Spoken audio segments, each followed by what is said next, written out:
I try again. Good morning, everyone, and welcome to the EU Pavilion. Welcome to the European Union Energy Days. It is a great honor to welcome you here. It is a great honor to be allowed to introduce this extraordinary panel joining us today. This is the first of 2 EU Energy Days, and it is also, I think, the first COP out of the 28 so far where energy is truly at the center. And that is with good reason, because we know that in order to reduce our greenhouse gas emissions, we need to transform our energy system. Energy represents about 75% of total man-made greenhouse gas emissions. And I will, at this moment, take a little break and ask you to put on your whatever you call it, because it's going to be difficult otherwise to hear. So I would recommend that you put them on. With energy representing such a large part of our greenhouse gas emissions, we need to transform our energy system. And we are off to a very good start. Saturday, we launched the global pledge for a tripling of renewables and a doubling of energy efficiency improvements by 2030. We now have 121 countries that are part of the pledge. Overnight, 2 more joined. Ghana was the last to join the pledge, so a warm welcome to Ghana to that collective effort. And so over the coming days here at the EU Pavilion, we will be talking about how do we make it happen. What do we do to make that happen, to deliver the renewable energy and the energy efficiency improvements that can lower greenhouse gas emissions so significantly. And so with that, it is a great honor to give the floor to Commissioner Kadri Simpson, who leads our energy policy effort and the energy transition and the energy security work in the European Union. Commissioner Simpson, please, Kadri.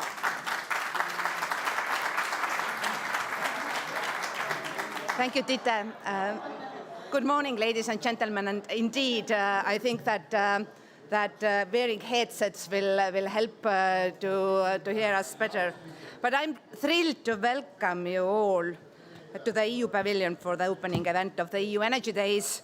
This year, we have 2 full days of events, and it shows just how big a priority energy and the energy transition are for this COP. And rightly so. To get back to track to 1.5 degrees Celsius, we must reduce the share of fossil fuels in the energy system and slash emissions. We must accelerate the transition. We must deploy more renewables and improve energy efficiency. And I can assure you, dear colleagues, that this is a path the EU is fully committed to. It has now been nearly 2 years since Russia's unprovoked and unjustified invasion of Ukraine. And despite the challenges and the huge disruption and shock to European energy systems, Europe managed to accelerate its clean energy transition. And by doing so, we preserved our energy security and got through the worst of the energy crisis.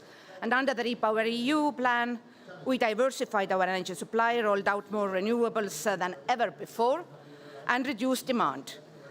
The figures speak for themselves. We have reduced the share of Russian gas in EU imports from where it was, around 45%, to below 10%.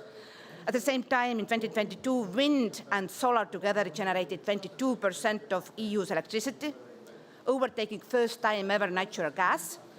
And this is significant, and it is all down to European solidarity and unity. And now the EU's focus is on consolidating these achievements and securing the clean energy transition in the long term. Under the REPowerEU, we are mobilizing close to 300 billion euros of investments for energy efficiency, decarbonizing industry and energy systems, and boosting renewable energy. And beyond that, we want to team up with partners around the world, because it's only by working together that we can truly make the global clean energy transition a success. And last year, the EU and our member states contributed 28.5 billion euros in climate finance from public sources and mobilized another 11.9 billion euros of private finance, only in 2022. And this is helping low and middle income countries to cut their greenhouse gas emissions and adapt to the impacts of climate change. And this year will follow the same trajectory. And it shows that the EU is and will continue to deliver its fair share of the collective goal of providing $100 billion in climate action per year. On top of this, we have just launched a global pledge to triple the deployment of renewables and double energy efficiency measures. And I'm pleased to see that night and day there are new countries joining that, so 121 countries have signed up so far. And this is a strong signal that collectively we can move towards the clean energy future our planet so desperately needs. So dear friends, the challenges ahead of us may appear daunting, but Europe's experience proves that the clean energy transition is the solution to both our energy security needs and our decarbonizing goals. And over the next 2 days, I look forward to discuss new ideas. So let's have an open and honest exchange on how, together, we shape the global clean energy system of tomorrow. And without further ado, microphone back to you, Titte. Titte will share our first panel.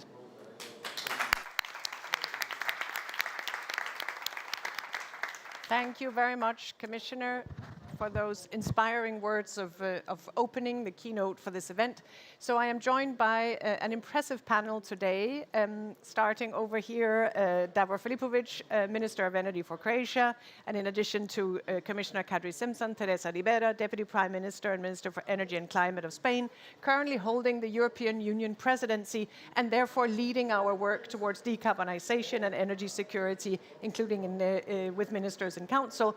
And next to Teresa, Tine van der Straten, Minister of Energy for Belgium, the incoming presidency of the European Union starting on the 1st of January, so welcome also to you. And of course, Dr. Fatih Birol, Executive Director of the International Energy Agency, who has been leading efforts both for energy security and for the transition and how do we make it happen. So thank you very much, all of you, for joining.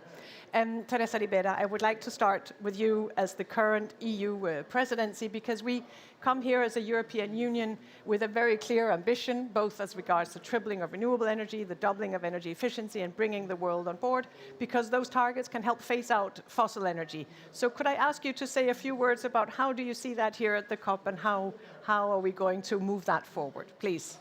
Thank you, Dite, for this very important and timely question. I think that we are here to pay back on what we agreed to do back in 2015. What we agreed was climate security. Climate security meaning that we should not go beyond 1.5 degrees over the pre-industrial average temperature. And very honestly, it is impossible to do it without a sharp decline of the consumption of fossil fuels, as the IPCC states. It is clear that coal has a first role to play, that the oil and gas could stay for a while, but that we need to improve the use of oil and gas to be much more efficient, to ensure that we do as much as possible to reduce the emissions coming from these two fossil fuels in our consumption, and that at the same time we have a great opportunity to facilitate the phase-in of other alternatives, because we want a bright future. We do not want to go back to the caves. We want a bright future. We want security of supply. We want prosperity for all. And for that, an efficient, renewable-based energy system is the best option, the most socially inclusive, and the most relevant in terms of innovation, in terms of equity, in terms of jobs, in terms of taking care of the planet and the future generations, in terms of reducing cost of the harm that climate change could be causing. I think that the European Union is trying to do its work. We are trying to combine the national policies with the European policies, regulation, innovation, trying to tackle in a joint manner how we can do it in a better way. But very honestly, it does not depend only on us. We need clear signals coming from the international community, and we are very lucky, because in order to address this challenging problem for the humankind, we count on a great governance platform, called UNFCCC. So it is time to stick to what we already signed back in 2015 and to develop, deliver, provide the right and convincing signals on how we can pave the way to get rid of fossil fuels, to ensure that we create the conditions to phase down, phase out, while facilitating ensuring the security of supply. This is why, when we are here, we speak as European Union. We do our homework back home, but we also want to count on our partners, other parties, the presidency of the COP, so to gamble a good deal, a good outcome that does provide the signals to update the national contributions and that does help to ensure smooth, orderly management energy transition. Thank you very much, Teresa Ribera.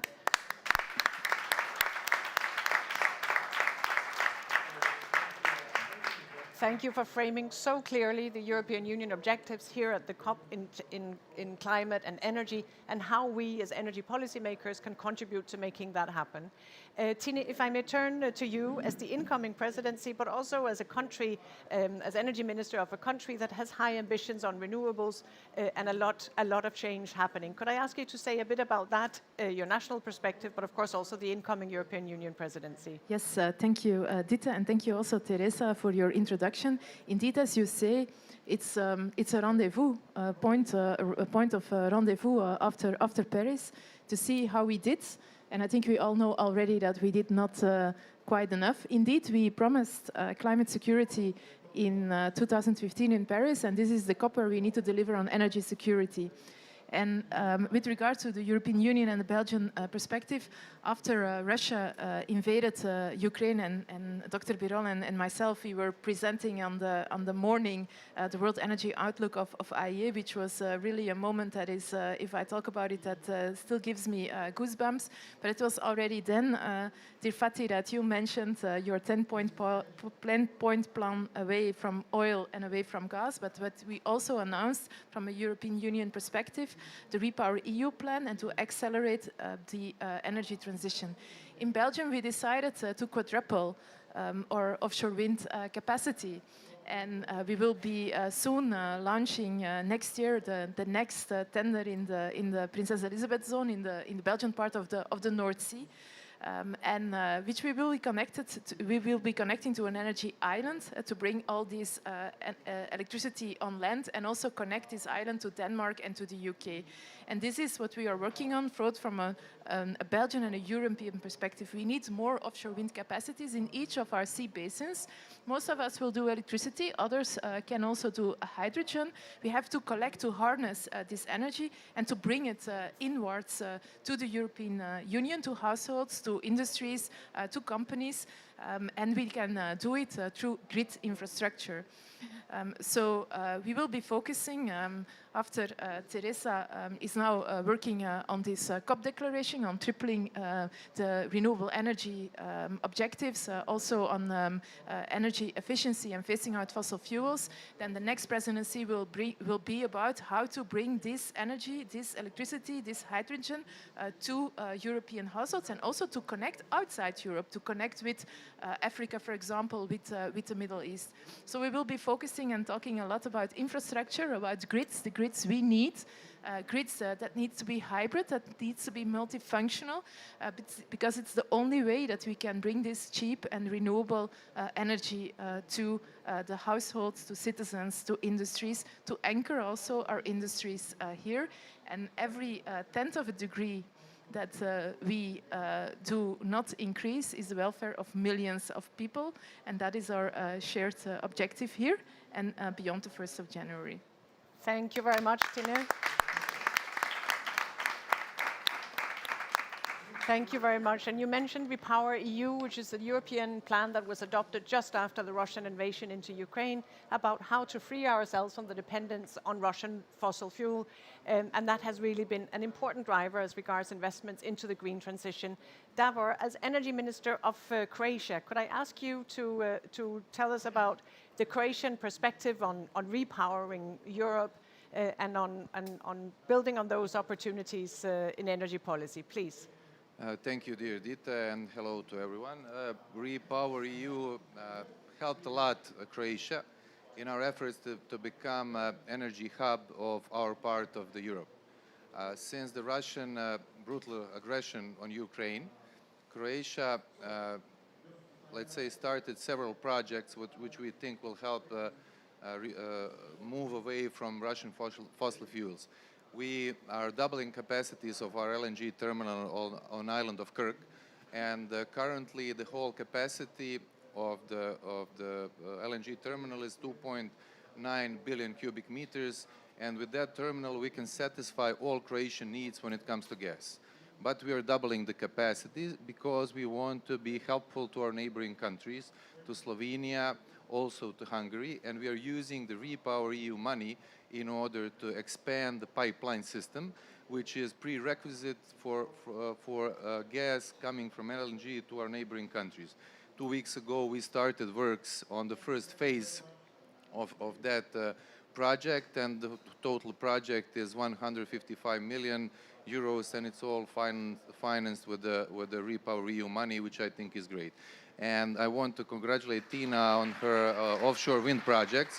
And I would like to stress out what we are doing, and we will use, of course, the money we have from the Repower EU in order to have cleaner energy in Croatia.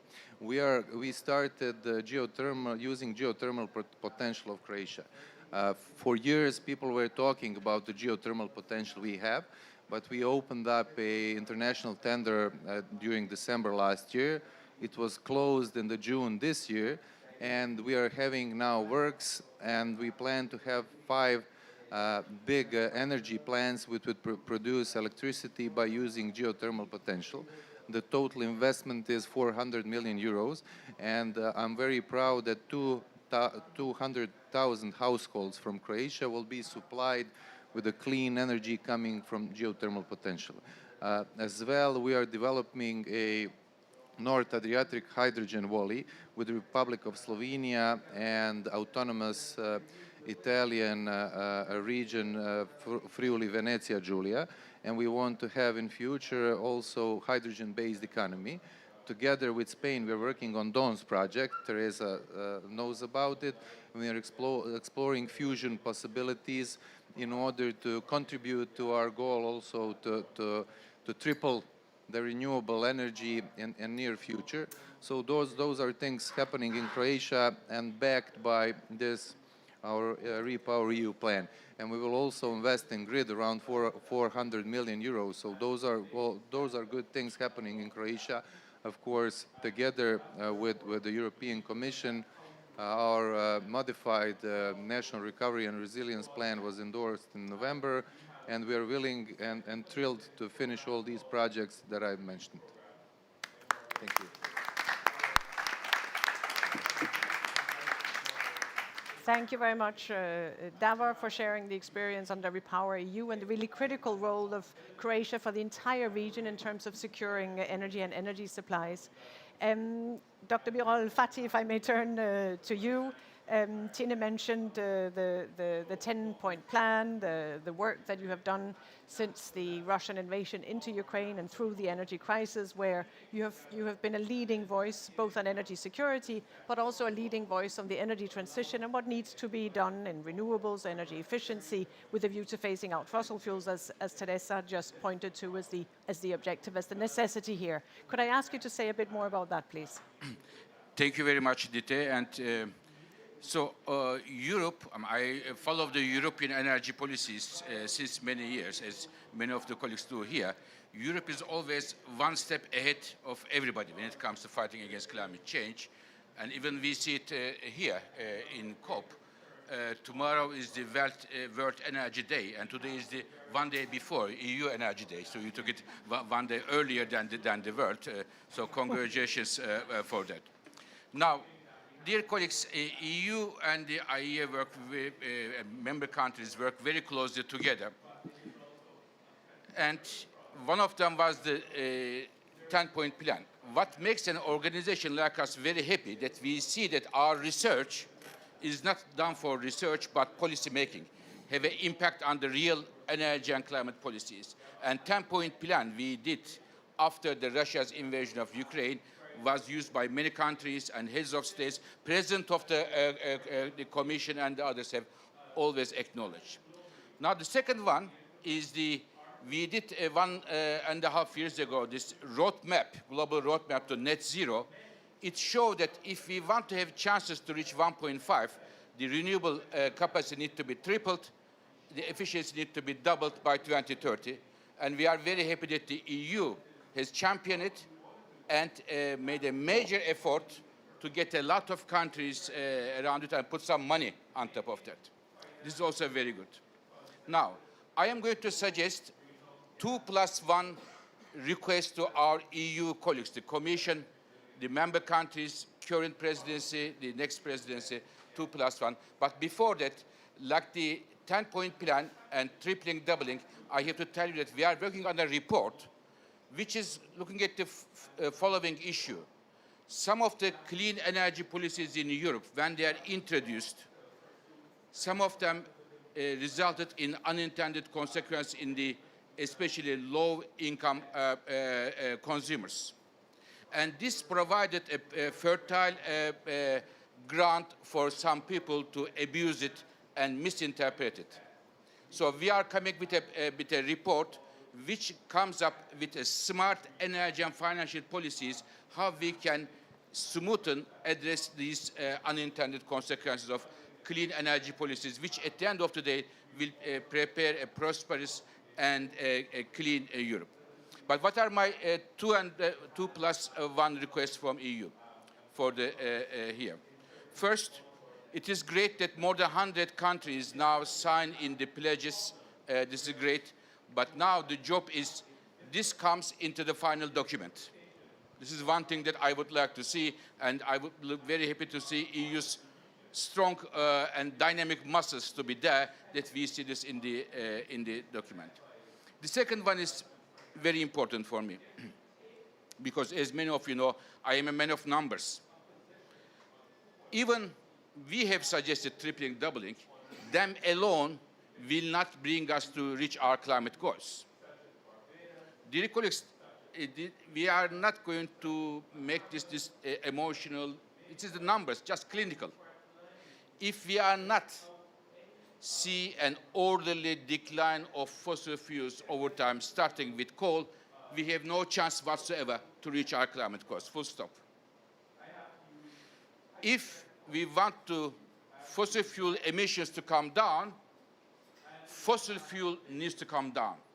There is no way around this. So we have to understand this. This is a very simple mathematics. You don't need to be a genius on that. So again, the second request to my colleagues from the EU, from member countries and from commissioners, make sure that this understanding is reflected in the final document, which at the end of the day will give a signal to the investors, to the markets around the world. So this is the second thing. +1, it is mostly for Commission and for Tina, because they are going to take the leadership of EU. And I'm talking about this a lot here and before. It is Africa. Dear colleagues, Africa is the neighbor of Europe. Normally, in a normal world, when your neighbor is in difficulty, you help them, and vice versa. Nobody is closer to Africa than Europe. And there is one burning gender, energy, and climate issue in Africa.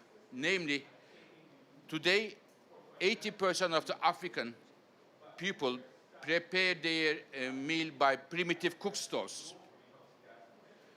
And this is mainly women, and it is the respiratory diseases coming from the primitive cook stoves by using wood, agricultural waste, animal waste, is one of the 2 top reasons for premature death for women in Africa. 500,000 women die prematurely. 500,000 women die prematurely in sub-Saharan Africa because of this, the lack of clean cooking. It's very easy to solve, and we have calculated we need only $4 billion yearly to solve this. And therefore, I believe Europe may look at this and the IEA is organizing an international conference next spring to bring heads of states from Europe, from Africa, other countries around the world, the investors, philanthropists, the companies, try to address this problem. But of course, Europe needs to play a very important role here. This is my +1. Thank you very much. Thank you. Thank you, Fatih.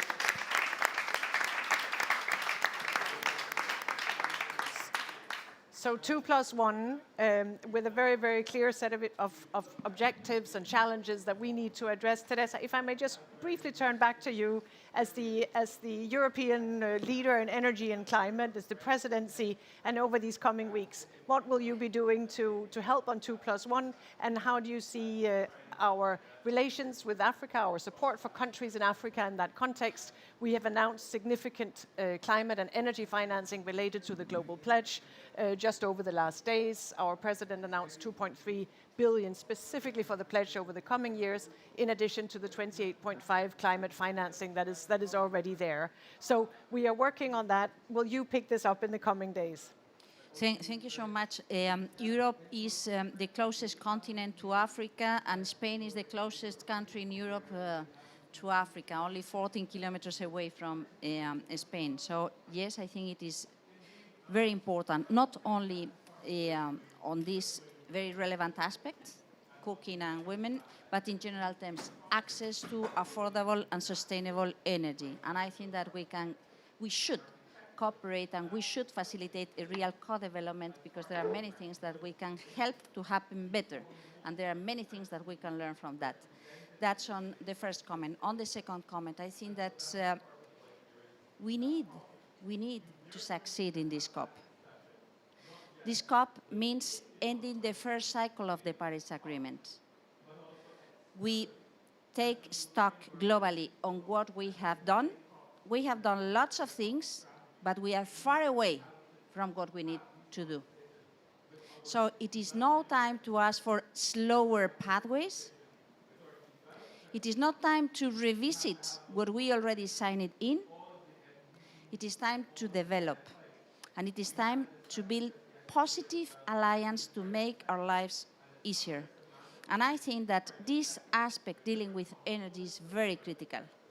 Of course, it is the best insurance against greatest cost and harms for the time to be, now that we have started with such a positive energy, being able to create and operationalize the loss and damage fund, being able to ensure that there is a great commitment to pledge new financial, to ensure that the whole financial flows are climate-proof, and being able to send this very powerful message on what we need to face in the energy sector.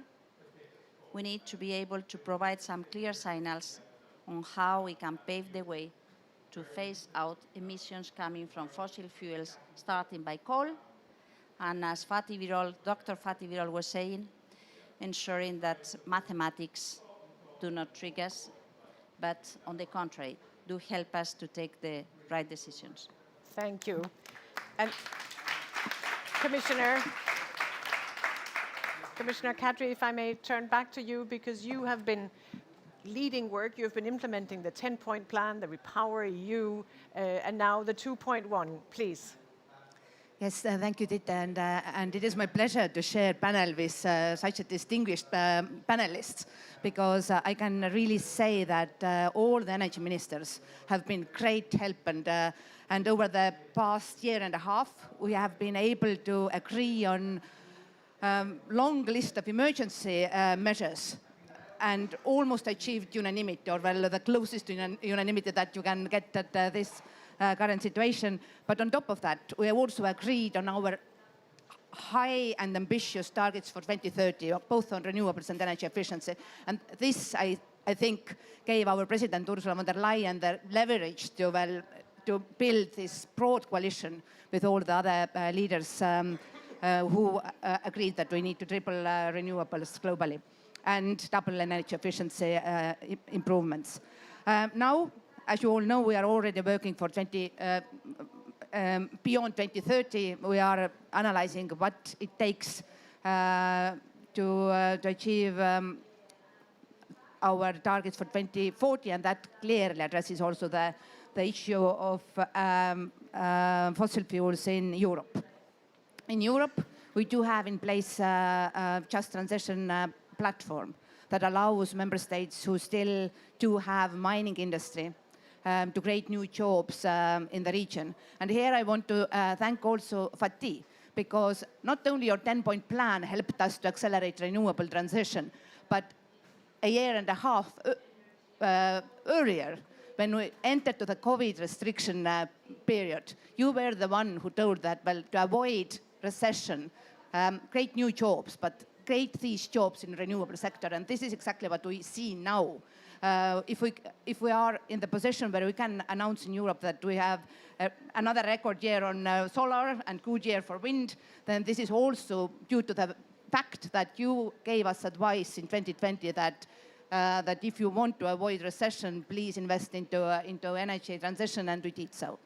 So now we have to follow the lead globally. And as Titte already mentioned, President von der Leyen announced that on top of our existing energy and climate financing, we will top up for 2024-25 additional 2.3 billion.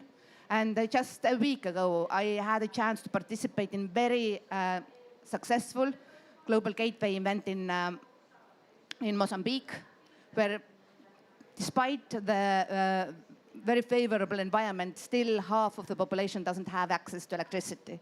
And what can we do? We can offer off-grid solutions, but of course we can also invest into wind and solar. And from Mozambique, I went to South Africa. They are facing the situation where their coal-fired power plants cannot provide enough power, and load shedding is a reality every day. They are part of our Just Transition Global Partnership. And I really saw the willingness also to invest into renewables and green development. And of course, we will partner with them. So Africa has been on our map and continues to be so. Thank you. Thank you. Thank you very much, Kadri, Commissioner. Recalling the very strong cooperation and partnership with Africa on just transition, you extended an invitation to Tina as the incoming EU presidency in relation to clean cooking and working with Africa, investing in Africa for access to energy and access to clean cooking. Tina, can I go back to you and hear how you will take up this challenge? Yes, absolutely. I will combine your second point and the +1, because in Glasgow we did. It was one of the better outcomes of Glasgow with exiting coal pledge, which also had South Africa with them.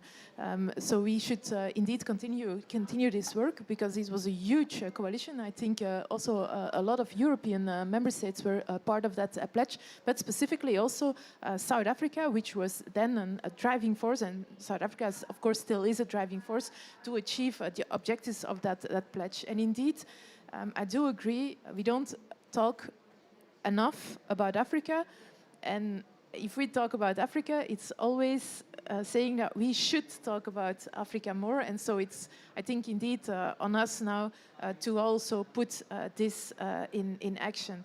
And it's very important that we build an inclusive but also a balanced relationship with Africa, and that we announce from a European perspective all our green hydrogen goals. And when we talk about Africa and their huge potential which they have, and they do have with wind and solar, we should put Africa more as the first partner, but also the first beneficiary of these policies.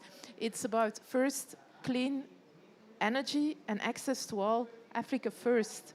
And then it will absolutely, and without any doubt, create an access that we can then connect to Europe in electricity, but also under the form of hydrogen and its derivatives. But it will not work if we not at the same time put energy access to African households first. And there are examples. When we did the coalition or the commission within IEA on clean energy transitions, we have seen these examples, for example, from Colombia, how they put in the mountains cooking on electricity solar powers combined with batteries and storages. Indeed, it is just that easy, and it is not that much money. So with the upcoming IEA event, which is also the anniversary of IEA, 20 years, 50. I always have for some sort of thing always 20. We look young. The 50-year event, let's make it about Africa, and you can count on my commitment as President of the European Union to back it up. Thank you very much, Tina. So we have heard about the very clear ambitions of the European Union when it comes to renewable energy efficiency, phase out of fossil.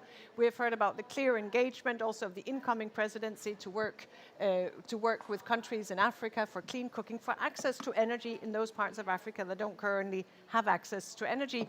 Renewables are a real opportunity there, and that's also the reason I think that we've seen 26 African countries having so far joined the pledge. So a very strong engagement and cooperation with Africa also on the pledge.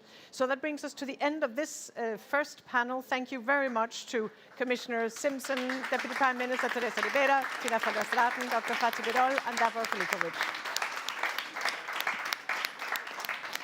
So we will have a very short break, and then we go on to the next panel on the deployment of renewable energy, where we have an extraordinary lineup as well. So please stay with us. Thank you.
The world is not on track to meet the Paris Agreement goal and to limit global warming to 1.5 degrees Celsius. That's why President von der Leyen has suggested a global pledge on renewables and energy efficiency. Working together to achieve net zero is a must for the climate, a new frontier for technology, an opportunity for businesses, and a driver for good jobs. What is the purpose? This global pledge will create a global movement of countries committed to speed up the energy transition in this critical decade. It would help measure progress on the transition with simple metrics on renewables and energy efficiency. What are the benefits? Why renewables and energy efficiency? Because these are the key solutions to fight climate change, reduce greenhouse gas emissions, and create millions of new jobs by 2030. How will we achieve this? The pledge's ultimate goal is to move away from fossil fuel use in a timely manner, consistent with the Paris Agreement. To achieve this, we must collectively aim to triple the world's renewable installed capacity by 2030 to at least 11 terawatts, and double the rate of annual energy efficiency improvements this decade compared to the previous one. Join us, the UAE COP presidency and global leaders, for the launch of the pledge at COP28. Together, we can make a difference.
Hello.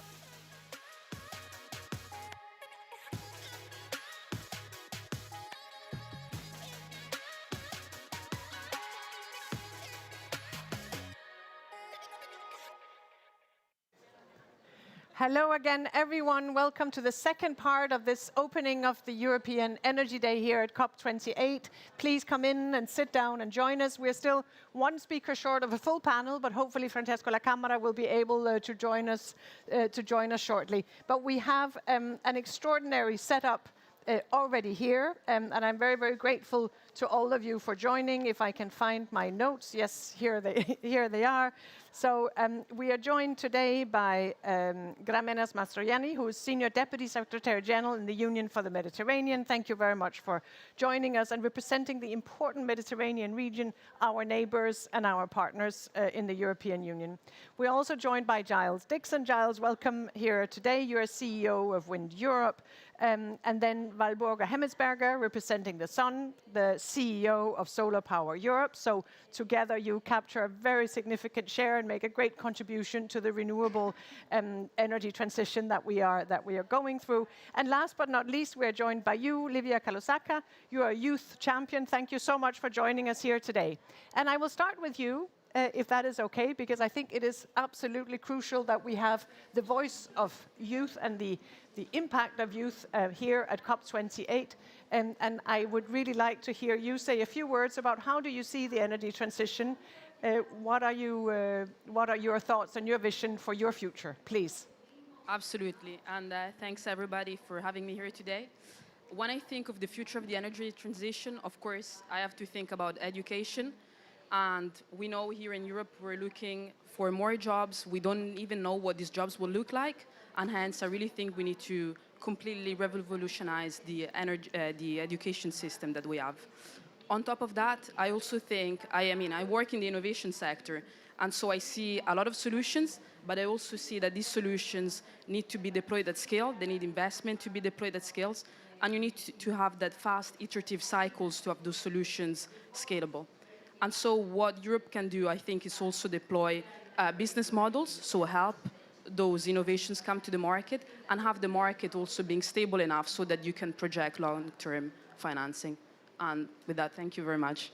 Thank you very much, Livia, for those considerations and vision for the future. So if I may turn to the renewable industry representatives here today, can I start with you? How do you see it? What are the obstacles in the way of this energy transition and the scaling of renewables that we have agreed already in the global pledge, tripling of renewables, doubling of energy efficiency, and what do we do to accelerate this transition, please? Thanks a lot, and thanks for having me here. It's a great pleasure to be sitting next to the representative of the young generation. And thanks for mentioning jobs, because this is what we are providing, a lot of jobs, 650,000 jobs last year, 1 million in only 2 years' time, and 1.2 million in 2027. So that's the solar sector only, and we need you guys. We need you to come work and help us in the energy transition. For that reason, we are also on TikTok in order to attract young people. And we need it because we are growing. We will be announcing next week another record growth on solar. So please join us for our European Market Outlook. We will launch on the 12th of December. I'm not able to share any figures yet, but I can just give you a sneak preview. It will not be very far from the 60 gigawatt of solar that the IEA, together with the European Commission, has requested us to deploy this year, up from the 40 gigawatt of solar that we deployed last year. So we are further growing solar in Europe, but at the same time, we're not in a celebration mode, because we are doing the bare minimum of what we have to do in order to achieve the climate targets. So we need to still go faster in deploying solar. It's good to see the sector growing, but we cannot take it also for granted. So we should not make the mistake of the grave mistake of taking the further growth for granted, because when I met the commissioner coming in, she was telling me, you're going to announce another record growth. you told me just recently that the second half of the year was lower than the expected growth, and it's true, because we see a trend at the moment of investment slowing down. And that is to your question. So we do see that the investment framework at the moment is not providing the right incentives. So inflation, interest rates, which are making it more difficult, even if we have record low solar prices. So that's the first thing. And then grids. It's great to see the grid action plan. But we need to really touch the ground as quickly as possible, because the grid is holding us back to further grow and to connect solar to the grid. And then skills, which I already mentioned. And one last thing I want to mention, which is a complete lose-lose strategy if we follow it, is that we are closing our borders. So we cannot have trade defense measures. We need an European industry, but there's a bundle of measures that the European Commission is already looking at in order to make sure we're reaching these 30 gigawatt of production in Europe again. But having trade defense measures is a complete lose-lose strategy. We will see 50% of the market just collapsing. Thank you very much, Valburga. Very, very clear words on what is needed from the solar industry to make sure that we deploy as quickly as possible more solar photovoltaic across the European Union and globally, because these challenges are global and require global and common solutions. You have mentioned the investment, the financing and investment framework, skills, the need for more grids. We have just in the European Union launched a grid action plan. And we have also, Giles, launched a wind power action plan very recently, because the wind sector, the European wind sector, faces significant challenges despite the very ambitious targets we've set ourselves for deploying wind power and accelerating that deployment. So we are now working to implement the action plan.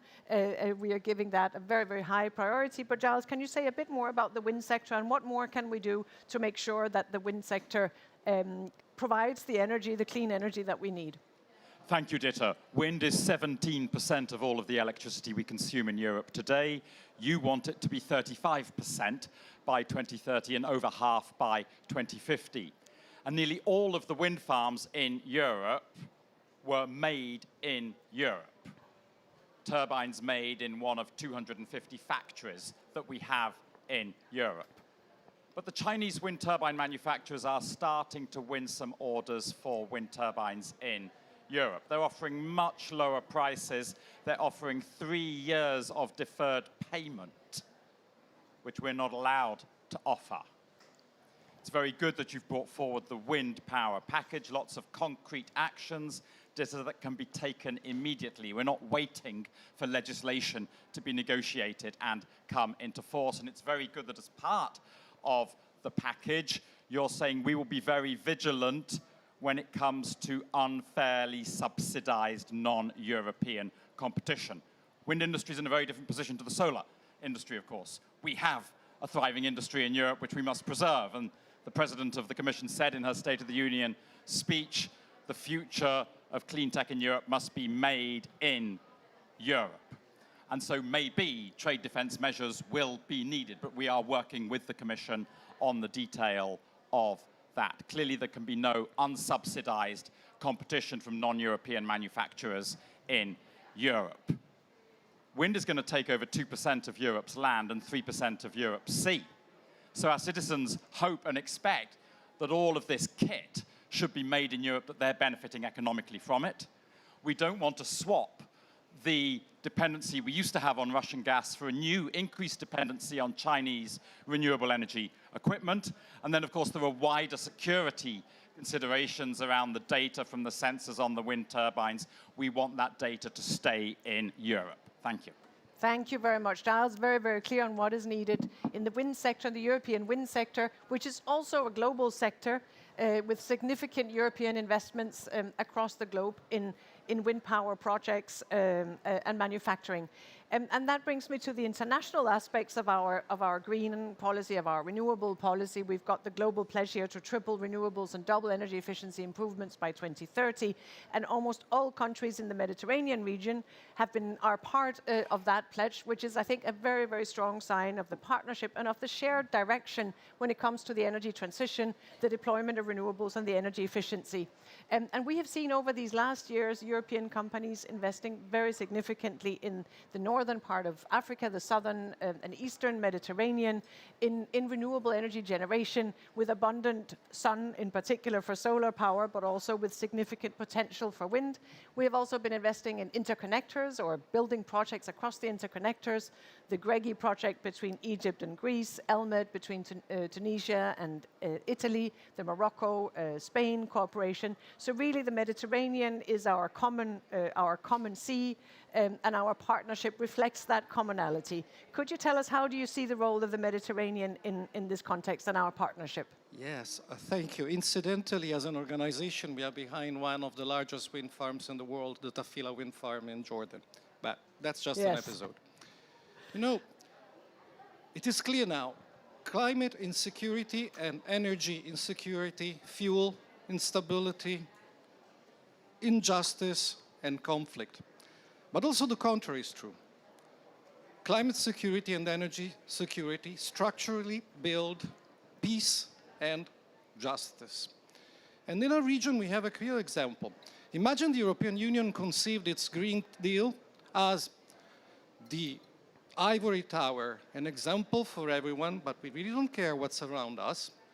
This would induce such a degree of instability around us that it would produce so many imported costs that in the end we would not have the money to achieve the Green Deal. The European Union sits in the middle of a sandwich that has a very, very bad flavor. On top of the European Union, there is the fastest warming area in the world, which is the Arctic. Below the European Union, you have the second fastest warming area in the world, which is the Mediterranean, together with the fastest warming sea. It comes with a series of predicted impacts that it would take me one day to describe, but let me just quote two. 250 million people in water scarcity within 10, 15 years, and a sea level rise so fast that it could salinize and jeopardize our agricultural security, including the delta of the Nile. It's no rocket science to understand what all this could mean. So science, once more, numbers, like it was said in the previous panel, tells us one thing. The Euro-Mediterranean area is a danger, not only because these impacts are very severe, but also because it is a very asymmetric region. It is a region of poor and rich, where demographics go one way in one place and the other way in the other place. This combined with climate impacts, with a non-uniform economic development, make our region really geostrategically at risk. But science also tells us one more thing, that is that no one, not even the richest around the region, have enough means on their own to face a crisis of this pace and magnitude. But, and this is the philosophy of our organization, if you put together all those differences that once made us quarrel, you end up having a larger basket of compatible solutions, and energy is one very clear example. The European Union wants to decarbonize by 2050, quantitatively impossible without the solar potential of the south and the wind potential of the Balkans. In turn, these sectors would not develop, would not have enough finance to develop if they only relied on internal market. It is crystal clear, to the point that the bad guys of finance are behind it, but we still have to solve something. We need to be uniform in rules, we need to be uniform in technical standards, and above all, we need to be uniform in a certain culture.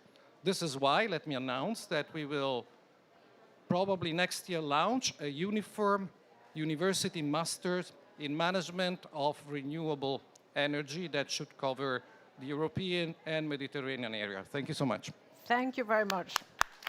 And thank you for sharing that announcement with us really coming back to the question of education and what future generations, how future generations will contribute to this and live in this and your vision. I think you made a number of very important points in addition to the announcement, including the fact that the European Green Deal, our plan for how to become climate neutral in 2050, is not only European, it is also a global partnership supported by the Global Gateway and our cooperation with countries across the Mediterranean, but countries across the world, as also reflected in the Global Pledge and the strong engagement there at a global level. And then you talked about the climate crisis impact, the climate security impact and the energy impact, and I think and justice in that context. And Livia, if I may come back to you, how do you see that? How do you see those global aspects for future generations? Please.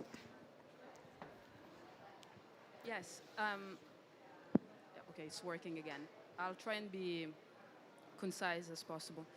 I think that when we think of global visions, we as youth, I think in Europe there's a lot of initiatives. I'm joined actually even today here in the room by some of my peers that are spread around. We're quite well connected, but at the same time, as you said, climate change is a global crisis. So I wish I could see more role models in the world, people that we can aspire to, people that we can connect to that are beyond Europe as well. So I think this is one way. And I also think that we as youth are very well equipped. We're digital savvy, so we have the digital technology also to connect with people from all around the world. We have the energy and we have the will to do it. So I think we're quite well positioned to do it, but we need, of course, to get the empowerment to do it as well. Thank you very much. Thank you very much, Livia, for that perspective. Well, Borga, may I come back to you, because a number of important points have been raised as regards what are the policies that are needed to remove the obstacles to the faster deployment of renewable, including photovoltaic. As you said, we're coming towards another record year in deployment, but there are also challenges there. Could you say a bit more about what would be the changes you would like to see in the policy framework in order for us to continue to accelerate and continue to have record years when it comes to the deployment of renewables and solar in particular, please?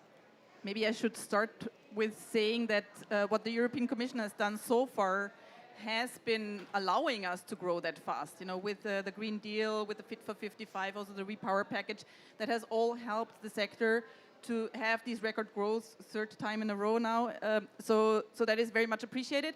Where we still need to make sure that we are further growing is implementing all of the good things that you have been doing.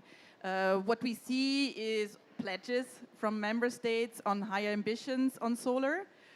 We're not there yet where we should be in order to get to the 600 gigawatt that the European Commission has been putting in the solar strategy in the pledges. But what is much more important is that this is also translating in policy and investment plans. And this is what we are not seeing yet. So I think implementation will be key. And then looking into the next years and into the further mandate of the European Commission and the Parliament, I think first it is very important that we're putting our money where the mouth is. So that we are having a plan, and in a plan where we are making sure that we also are putting the funds that we need to achieve the goals, have very early on 2040 targets. So that is extremely important. And then work a lot with European citizens and communities in the next couple of years in order to have them buy in order to make sure that there's a just transition. So example, let's look at urban renewables plan, for example, engaging cities, engaging communities. Let's also look at a rural plan, because we need to use land in multiple ways, agricultural sector, and let's have a huge communications campaign, because I think this is exactly what we need, because, and coming back to the very strong words we heard in the first panel, we need to make sure that fossils are phased out. That is a huge transition, and we need to have the buy-in of people, and that needs huge communication campaigns.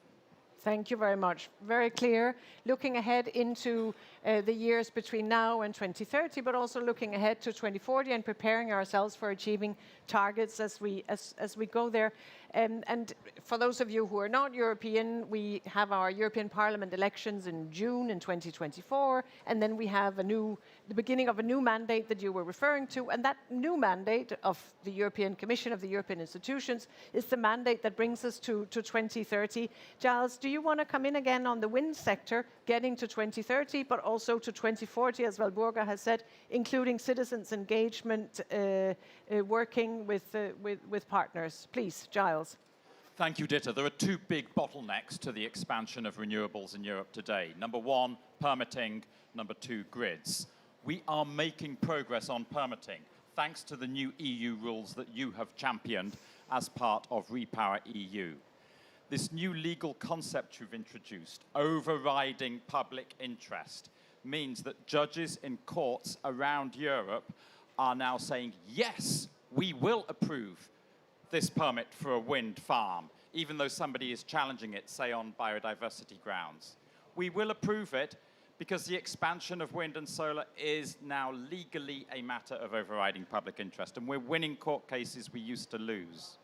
Germany this year and France are permitting twice as many new onshore wind farms as they were last year. The numbers are up in other countries as well, and that's thanks to the EU. Well done. This brings us on to the second bottleneck, arguably now the bigger bottleneck, grids. We're waiting, often far too long, to get a grid connection. When we do get it, sometimes the wind power is curtailed by the system operators because there are bottlenecks internally in the day-to-day management of the networks. Dita, you've brought forward the EU's grid action plan, lots of good measures in that as well. You're enshrining this principle that the system operators should invest before the wind and solar come knocking on their door for a grid connection. Anticipatory investments, very good indeed. At the same time, you need to help the system operators, both of the transmission and distribution grids. They are under huge pressure. They need more freedom to invest without referring every single investment to the national regulator. They need the freedom also to look at the huge volume of connection applications they've got. It's 300 gigawatts in Italy alone. And to say, well, actually, some are more important, more strategic than others. Some of these applications, I'm afraid, are only speculative, which is the reality. So we will disregard them and focus on the important ones. In their national legal systems, they're not allowed to take that common sense approach today. They have to treat every application equally. Somehow you've got to break that down. Thank you very much, Giles. Very clear from both solar and wind in terms of what is it we need to do. We've done a lot, grids, permitting, but implementation, as you said, Walburga, is absolutely critical. Now, Gramenas, as a representative of the Mediterranean Union, the Union for the Mediterranean, you are, if anyone, a proponent of interconnection and cooperation. Do you want to say a bit more about how you see it from where you are? Yes. But let me start with picturing an ideal world, one in which the bottlenecks have been overcome. What will happen? You know, an integrated energy system pairing with an integrated agricultural system, partially with an integrated manufacturing system, will have a big macroeconomic effect. It means that this asymmetry will be at least partially, but very quickly, rebalanced. So we will have less poverty in the Mediterranean. And we will also implicitly partly overcome this terribly misunderstood problem of migrations. If you integrate the energy system, you will necessarily have a lot of people circulation in universities, in industries, in manufacture, and things like that. But it's quite different from that kind of people circulation that scares so much. So the benefits, the co-benefits of this integration are huge. There are technical bottlenecks. We've touched upon it, but let me please remind the very, very big bottleneck, which is just transition. Among the members, some states rely a lot on gas. You know, their emissaries, we negotiate with them. Their emissaries are my colleague, and I know what they think in the back of their mind. What they think is, yeah, it is true. Sooner or later, we will have to phase out gas. But if I do, I send home a million of people. And this will cause so much instability that in the end, just if we take it from the point of view of emissions, there will be more emissions to cope with this instability than the one we saved. So there needs to be something accompanying this state, because the will, the understanding is there, but there is also the fear of what will happen. New markets, new income generation that comes with installing renewables does not totally compensate the loss of opportunities that come with abandoning the stuff. We need something, at the same time, we need something that does not make them feel dependent. Okay, you give me a lot of money, but I'm not the owner, I'm a recipient. I know it's a big challenge, but if we start reflecting on this, we could have a Mediterranean that navigates very swiftly towards a renewable regional model. Thank you very much.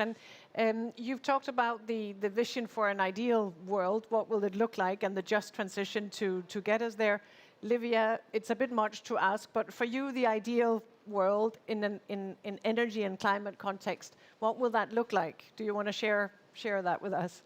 Absolutely. It's, as you said, it's a very big question, but I can bring in my own perspective. And at the end of the day, I'm a chemist. I've done a PhD in material science, so I'll bring a bit also some of the burning, kind of ideas that I have. When I think of the future, I think that here we're talking about solar, we're talking about wind, and before, in the panel before, we've been speaking about energy security many, many, many times. And we know that here, we're not in Europe, but you know that in Europe, we have a materials dependency. And I think in order to basically become more independent, there is a future challenge, and that is going to be the one of computational power. Through computational power, we'll be able to basically model. And when I say model, it's not only the grid, it's not only the digital twins, so for industries, it's also model new chemistry, new molecules. And in order to do that, we need to advance a race in which I think we are at the forefront, which is quantum technologies. Of course, I'm looking at the future. You asked me to look at the future. And so for sure, I'd like to just make a point about what the future technology may look like. And going back, also, I don't have a political agenda here, so I'm trying to be as honest as possible and just represent youth as much as I can. When we think about permitting, I agree, we need to find a solution, and when we talk about just transition, I think we need to include the communities to make that a long-lasting impact. And at the same time, talking about financing, we need to make sure that also that access to the finance is there so that people know how to access the money, and that is for everybody, not just for the top tier. And I think there is a lot of work to be done there, whether it's from a policy level or just also from a community level. And lastly, also I want to give a bit of a provoking thought. As I said at the beginning, I work in the innovation sector, and I think also policy should innovate. How we do policy, we cannot wait sometimes for policies. And so I would just also kind of launch that idea forward. Thank you. Thank you very much, Livia, for those words. Physics and chemistry are part of it, the digitalization, the policy accelerator that is needed in order for us to develop the policies and the frameworks we need. And then the involvement of communities you talked about as well, referring back to what Gramina said about just transition. One of the points about the energy transition and about renewable is the fact that it is can be off-grid, it can be decentral, it can be really local in villages, in communities. We develop energy communities that feed themselves with green energy. So there is also a number of opportunities and a degree of security and independence in that decentralized, more democratic energy form, if I may put it that way. Walburga, photovoltaic is a key component of that because it can be installed so locally, and we are seeing it happening. Do you want to come in on that, on the just transition, the energy access and energy communities? Very happy to do that, because indeed, with renewables, we are democratizing energy, and with the versatility, you can install it everywhere. It's particularly also helping a just transition. just transition of different communities, households who are paying lower electricity bills, but also communities that you mentioned, the agricultural sector, which could benefit from additional revenues if you combine solar and agriculture, and which would also help, especially in the south, to use less water and have a better yield. So I think that there is many different ways, but one thing which is not as apparent is that the more renewables we have in our energy system, and we have to go really fast, the more it is helping industry more widely to keep their business in Europe. I just see the chemical industry sitting over there. They're asking to go as fast as possible deploying renewables, because this is the cheapest energy, and we're suffering from high energy prices in Europe, so we need to really go fast. And this is then also solving the jobs problems, because indeed you cannot probably have a one-to-one into jobs that are, that we are losing, for example, in the gas sector, and directly replacing them with solar jobs, even if we have a lot of jobs to be filled. But there's a whole wide range of industrial activities in Europe that need to be preserved and that can benefit from going faster and deploying renewables faster. But the work that the Commission is doing, more particular in just transition, reskilling workers, is particularly important, and we're very much supporting it. So I think it's a whole bunch of elements that are making, and the last thing is that we should also look at migration in a positive way, because I do think that we will need those workers. It's great to have the young people being digitally savvy and really looking into high valued jobs, but we also need workers on the ground. We need to have those who are installing solar panels, and this is where migration can be seen in a very positive way. Thank you very much, Walburga. So indeed, as you pointed out, renewable energy is by far the lowest cost energy source today, significantly. So investments into new generation renewables come at a much lower cost, so significant economic benefits in addition to the climate benefits and the clean air benefits and the decentralized access. But you've also said we need to accelerate and we need the scale. And Giles, this is where offshore wind in particular comes in, because in order to arrive at the gigawatts that we need in our energy system for the system integration, the energy system integration that Gramana has also referred to, we are going to need offshore wind. That's where we get the scale. So Giles, can you say a bit more about that, please? Offshore wind farms are very big. You get scale, certainly 1 gigawatt each, some of them. But actually, until 2030 and well beyond, Europe is building far more new onshore wind than offshore wind. And we mustn't lose sight of that. We've been talking about communities. We need to do much more to engage all of these communities where wind farms are going to be built. They benefit directly because the wind farm pays taxes to the local municipality. When we're getting the permits, we've got to be more upfront and transparent with the communities about what's going on. Wind Europe have just developed a new software tool called Easy Permits. It's being piloted in Denmark and Poland now. We developed it with Amazon Web Services, the largest provider of IT services to public administration in Europe. It's speeding up the processing of permit applications by a factor of ×3, but it's also giving local citizens much more transparency. They can log in and they can see exactly where the permit application is, what sort of questions are being asked. They can ask questions themselves, and we need to do much more of that. Thank you very much. Very practical recommendations for what can we do with new applications, how can we speed up. If I may turn back to you, Gramnas, because Walburga raised the point of skills and skilled labor and migration, the role of migration. So from your perspective, Union for the Mediterranean, do you want to say something about that, please? Yeah, it is totally integrated in our projections of rebalancing the macroeconomic differences, the fact that it's doubtless job generating. But may I reflect on something that was mentioned? And solar is democratic. Let me put it in international perspective. Sustainable is fair and gives sovereignty. With all its sadness, one thing that the Ukrainian conflict made us understand is that renewables are not only about decarbonization, they're also about sovereignty. If you go and tap those things that Mother Earth in its cycles buried under the earth, you have some people who have a lot and some people who have nothing. But if you rely on what Mother Nature is giving you now, if you don't have wind, normally you have sun. And if you don't have both, normally you have waves. So if you're based on renewables, you build structures of co-development. You build partnerships. If you're based on fossils, you build dependency. And this is, with all its sadness, is a lesson that we cannot but take from the Ukrainian conflict. 100 times more powerful reason to go fast as much as we can on renewables. Thank you very much for those words. So indeed, renewable energy and the energy transition is also about security, both economic security, energy security.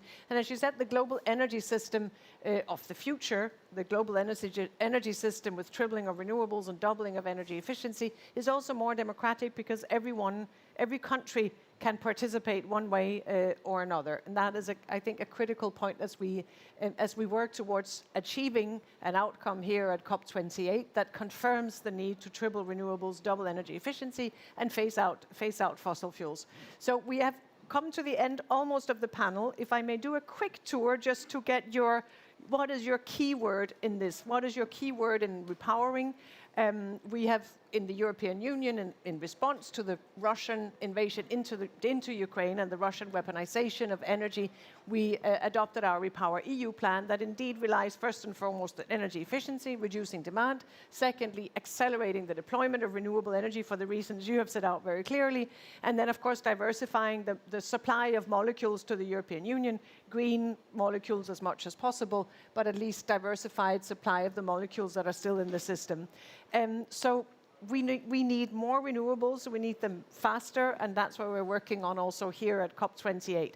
So a last word from any of you, if you want to, on how do we repower going forward. One sentence, what is the critical element? Walburga, thank you very much for taking up the challenge. Please. Don't lose speed and phase out fossils. Thank you very much. Very clear. Giles, you look as if you're ready to come in as well. Electrification. Great. We talk about hydrogen. It's only going to be 18% of the future energy mix. 75% will come from electricity, up from 23% today. We've got to drive it. Electrification is the best way to achieve energy efficiency. We can do a lot simply by electrifying. To leave the last word to youth, which I think is important. You know, I'll make it personal. In this COPs, I used to be a negotiator. Now I'm only an observer. And sometimes, please, fight. Thank you. Very, very clear. Livia, last word is yours then. And I think I will continue on that one. I really think we need actionable and credible plans. And as we've said before, Europe is always one step ahead, and I think we need to demonstrate that on all fronts. Thank you very much. Very clear encouragement and expectations from all of you. Very clear what we need to do. So now we go ahead and do it. Thank you very much.